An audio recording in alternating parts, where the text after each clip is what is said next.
There's a place at the southern tip of Brooklyn where the Atlantic Ocean meets a boardwalk that's seen better days, where the smell of salt air mixes with funnel cake and something that might be regret. Once, this was the most famous amusement destination on the planet. Millions of people packed onto its shores every summer. Entire generations grew up here, and then, slowly, and then all at once, it fell apart. This is Inside the Decline of Coney Island, New York's Forgotten Playground. Part 8, The World's Playground.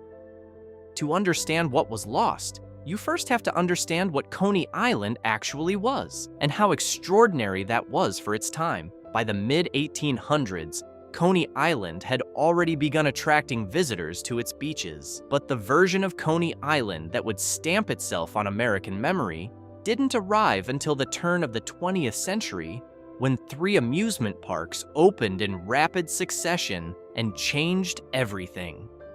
First came Steeplechase Park in 1897, founded by a Coney Island native named George C. Tillieu. His philosophy was simple: make people laugh and they will come back. And they did.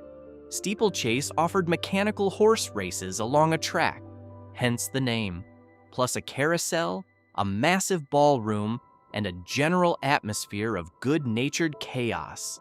Tillieu had a way of making people feel like they were getting away with something just by being there. Then came Luna Park in 1903, built by Frederick Thompson and Skip Dundee.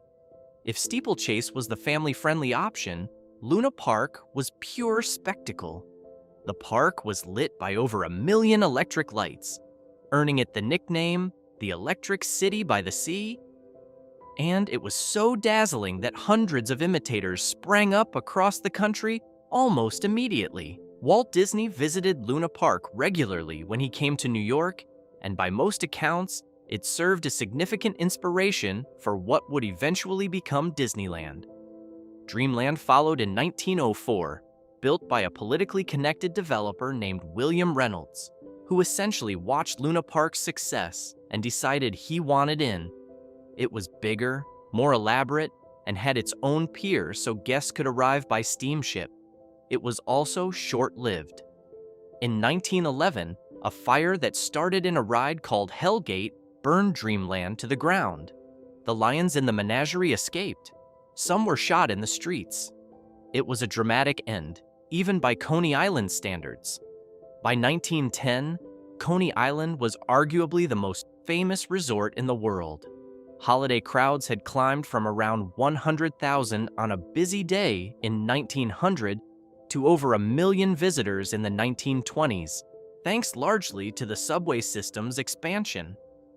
When the rail lines to Coney Island were integrated into the New York City subway in 1920, the fare was just a nickel. That single change opened the doors to an entirely new class of visitor: the working poor, recent immigrants, anyone who needed an escape from the tenements of Lower Manhattan and Brooklyn. Coney Island became known as the Nickel Empire, and it earned the name. In 1923, a public boardwalk was built, and the beach was formally open to everyone. The 1920s saw the construction of the Wonder Wheel, 5 new roller coasters, and in 1927, the Cyclone, which still stands today and is still considered one of the great wooden roller coasters in the world. George Tillieu himself once said, "If Paris is France, then Coney Island, between June and September, is the world." He wasn't exaggerating by much. Summer crowds in the 1940s topped 2 million on peak days. 2 million people on a beach in Brooklyn. The logistics alone are staggering to think about.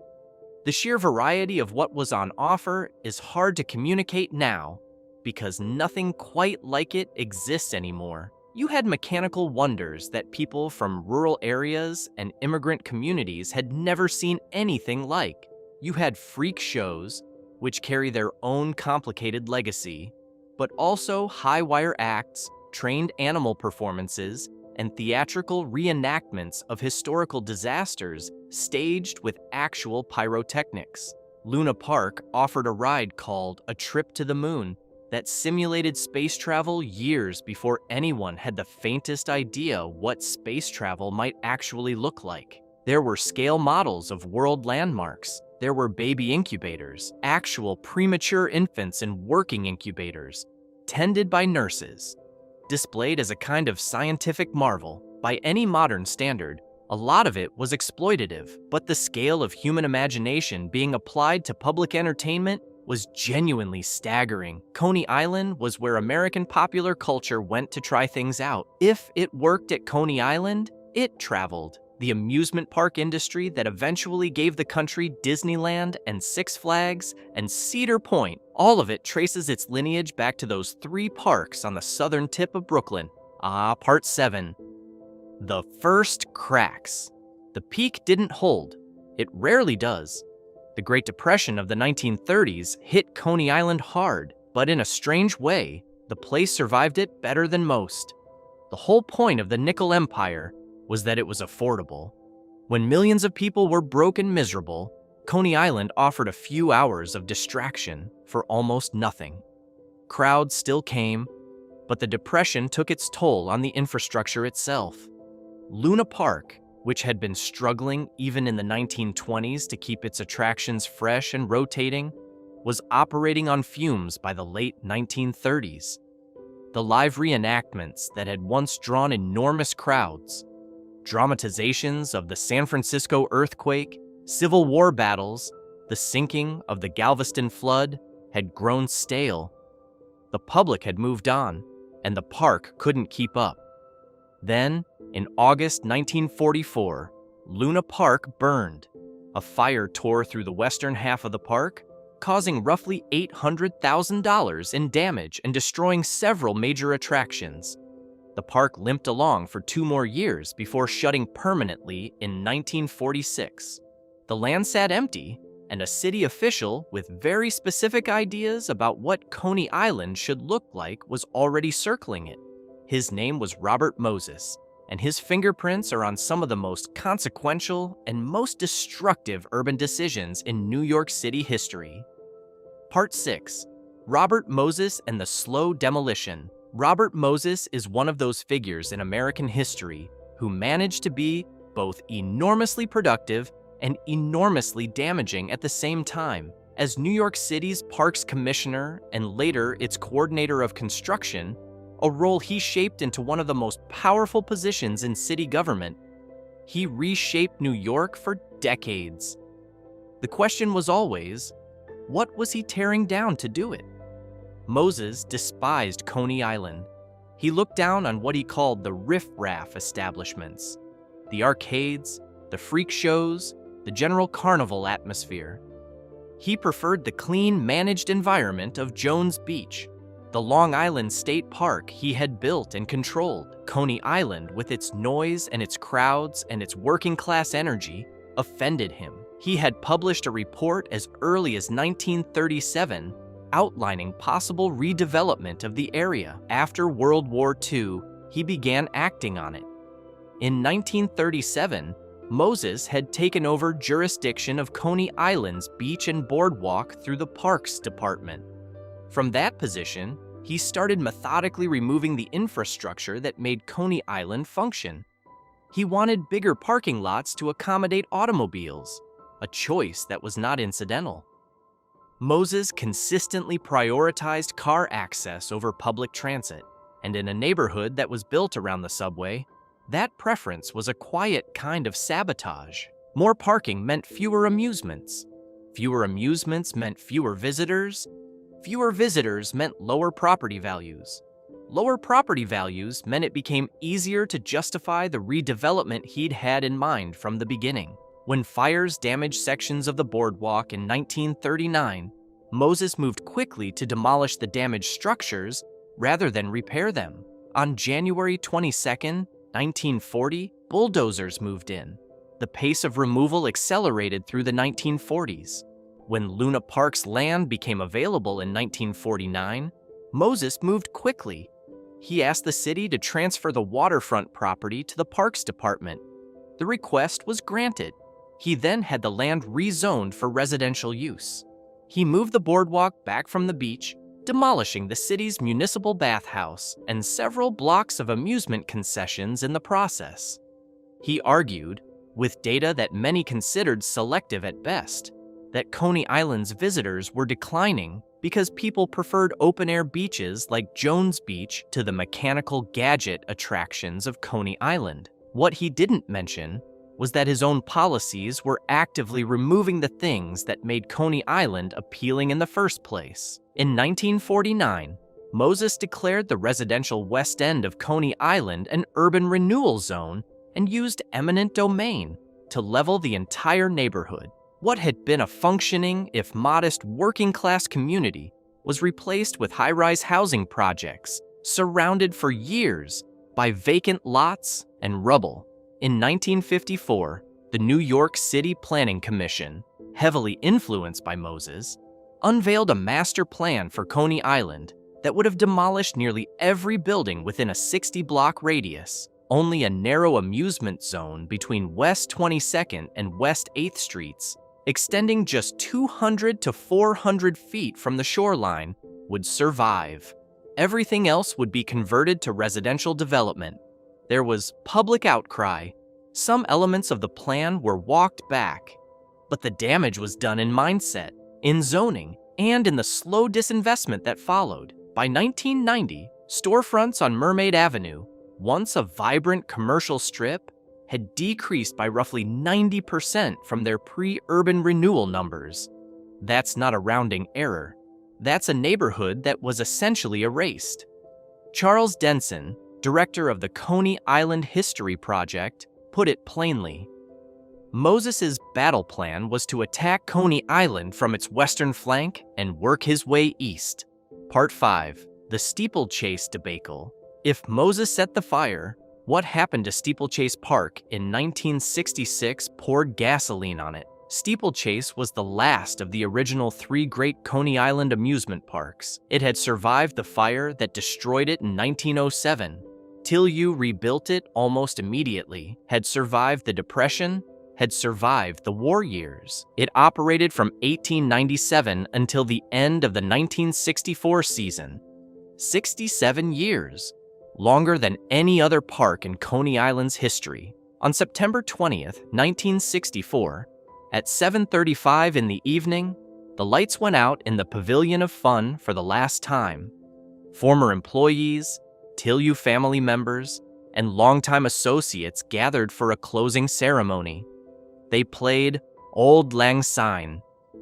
It was a genuinely sad night. No official announcement of permanent closure had been made, but rumors about a sale started circulating almost immediately. What happened next is the kind of story that could only unfold at a place with Coney Island's particular history of wheeling, dealing, and opportunism.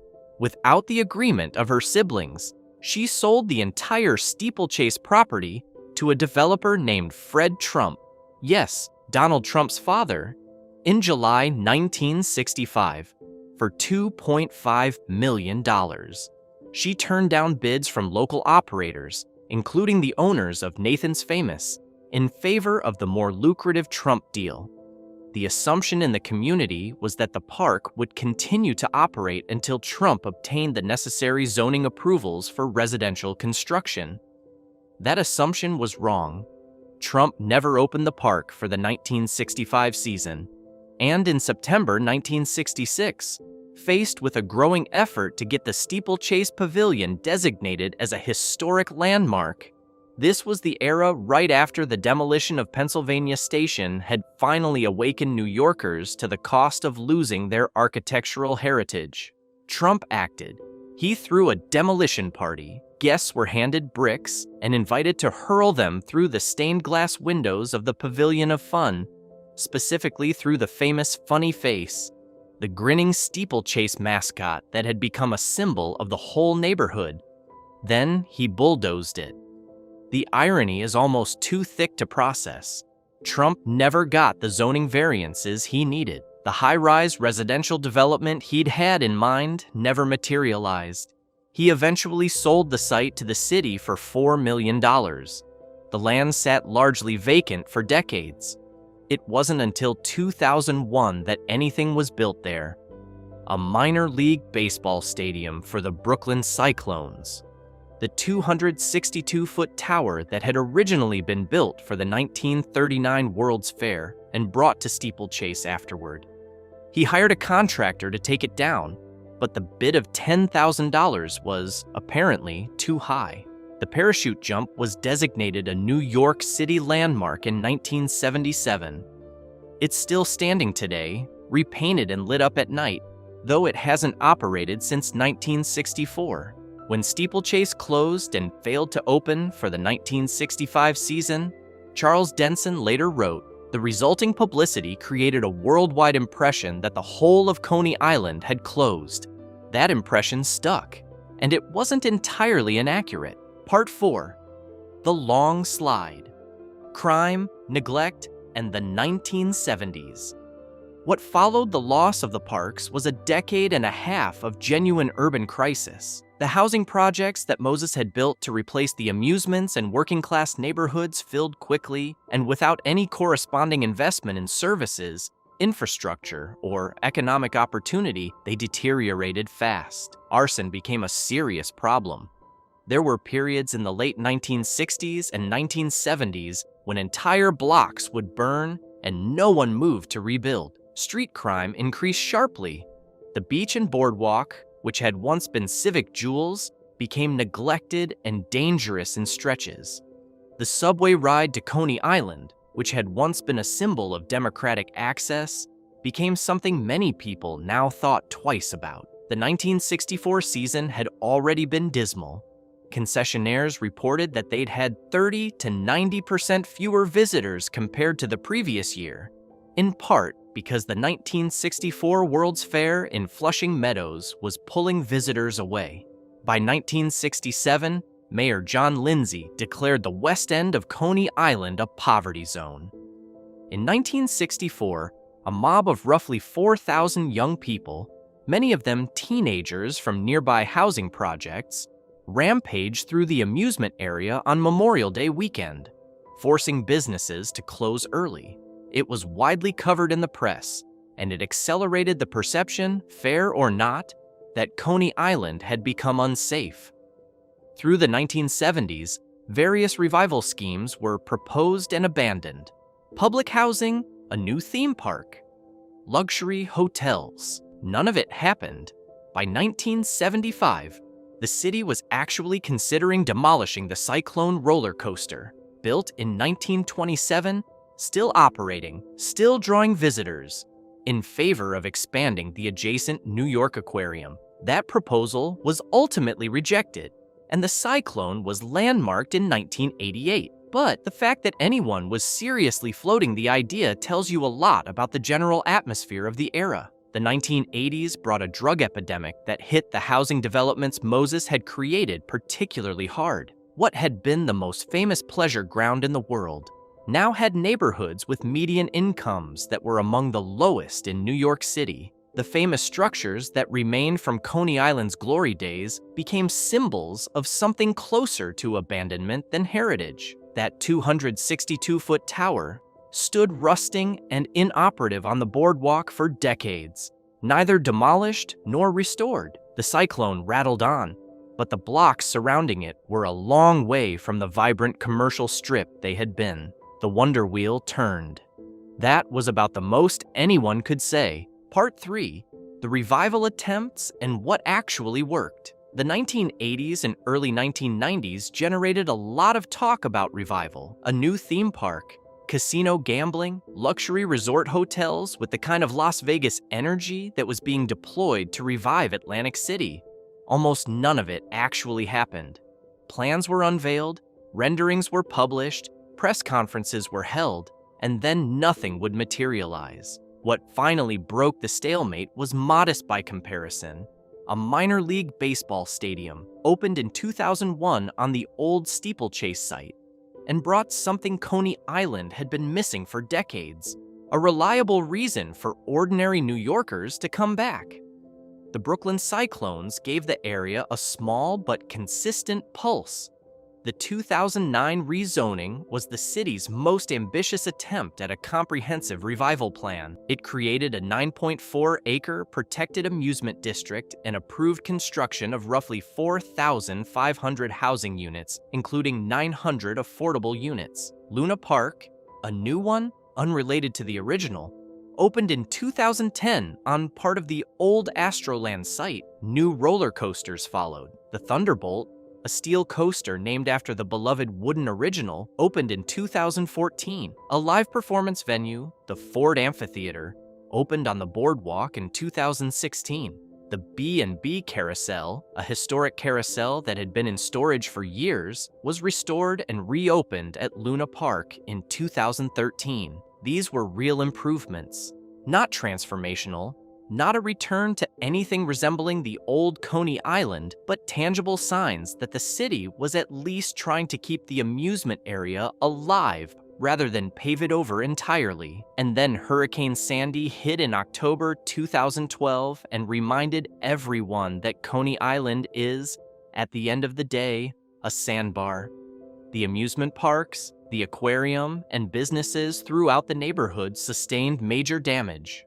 Remarkably, the Nathan's Hot Dog Eating Contest, which has happened every July 4th on Surf Avenue since 1972 as a modern competition, went ahead the following summer as scheduled. Some things, apparently, are non-negotiable. The neighborhood is among the most flood-vulnerable in New York City, a fact that takes on a different weight when you realize that hundreds of new residential towers have been going up there throughout the 2000s and 2000s on a peninsula that sea level projections suggest will face increasingly serious flooding. By 2023, half a dozen apartment buildings had been or were being built along Surf Avenue.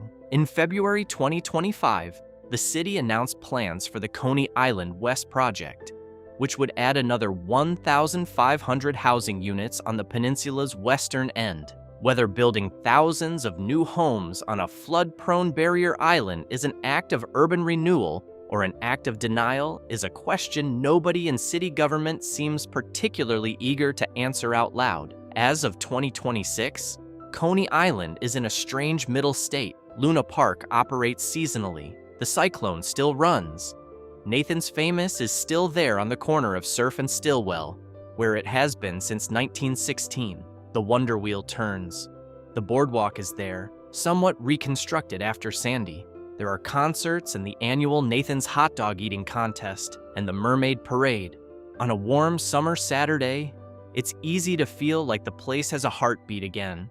But the neighborhood's poverty rate remains above 27%. The high-rise housing projects are still there.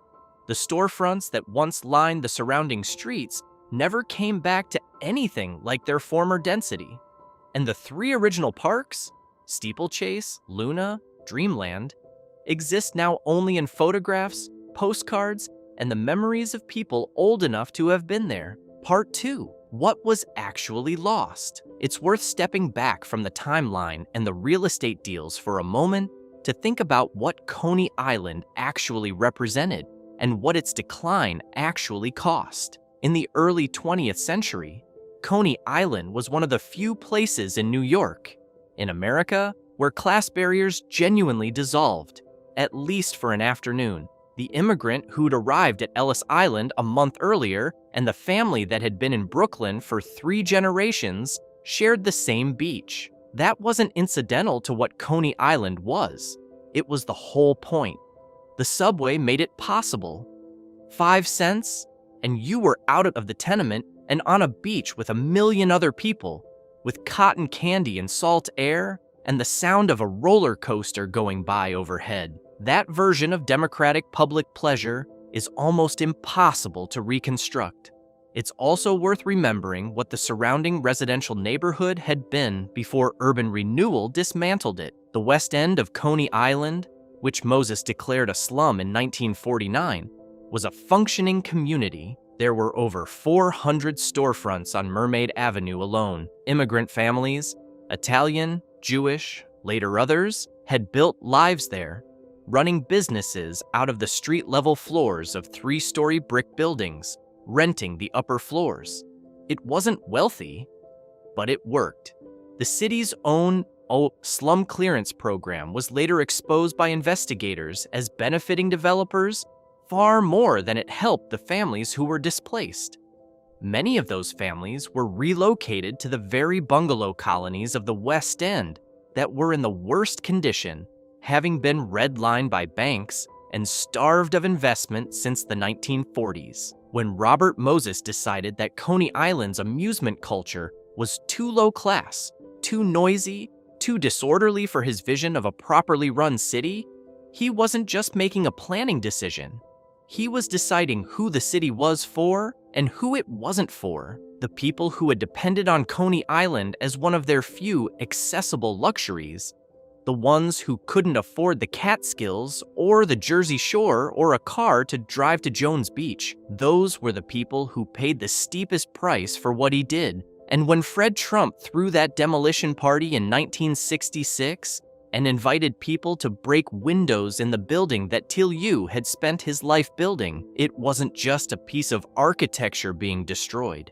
It was a very public statement about what the neighborhood's future was going to look like, and who was going to profit from it. These things are easy to look back on with a certain condescension, or even to critique on legitimate grounds. But they were also part of an irreplaceable American vernacular culture. Coney Island, USA, opened its sideshows by the seashore in 1985, and it's reportedly the only traditional 10-in-1 sideshow still operating in North America. One out of everything that once existed. The writer Henry Miller, who grew up in Brooklyn, once described Coney Island in terms that might sound like pure nostalgia, but hold up as description. It was a place where you could lose yourself in the crowd and feel, paradoxically, less alone. That's a hard thing to manufacture. It's an even harder thing to get back once it's gone. Part 1. What remains? There are things still worth seeing at Coney Island, and it would be dishonest to pretend otherwise. The Cyclone is a legitimate piece of American history. Built in 1927, landmarked in 1988, it's still running and still terrifying in the best possible way. The Wonder Wheel, built in 1920, is still turning. The boardwalk is there, Nathan's is there, the aquarium is there. Luna Park, whatever you think of it, as a successor to the original, operates and draws visitors. The Brooklyn Cyclones play baseball from spring through summer, and there are worse ways to spend a warm evening in New York. The Coney Island History Project maintains an exhibition center and archive that is genuinely worth visiting if you want to understand what the place was. It's located near the entrance to Dino's Wonder Wheel Park, and the kind of material that keeps the record straight. The parachute jump still stands on the boardwalk. 262 feet of steel and history lit up at night, not operating, but not gone either. There's something fitting about the fact that Fred Trump tried to demolish it and couldn't afford to. Sometimes the things that survive are the ones that were just too stubborn or too expensive to kill. What's gone, though, is gone for real. The Pavilion of Fun, Dreamland, the original Luna Park, the old residential West End with its brick apartment buildings and street-level stores, none of it is coming back. The photographs exist. The oral histories exist. But the thing itself, the lived experience of a summer Saturday in Coney Island at its peak, that's irretrievable. Coney Island has been declared dead and revived and declared dead again so many times that the pattern itself has become part of the story. Every generation seems to find a version of it to mourn and a version of it to defend. What makes the decline genuinely worth examining isn't the nostalgia. It's the specific combination of forces that brought it about. Bad policy decisions made by people who held enormous power and were never accountable to the communities they affected. Real estate interests that saw land value where a neighborhood existed. Urban crisis that was in part manufactured and in part the result of national economic shifts that no single city could have controlled. And underneath all of it, the slow erosion of something that had been, for a few decades in the early 20th century, one of the most genuinely democratic public spaces in the country. That's worth remembering, not just for Coney Island's sake, but because the same forces have played out in city after city, neighborhood after neighborhood, and continue to play out today. If this video gave you something to think about, consider leaving a like. It genuinely helps the channel reach more people. And if you want more deep dives into the places and stories that shaped American history, subscribe. There's a lot more where this came from.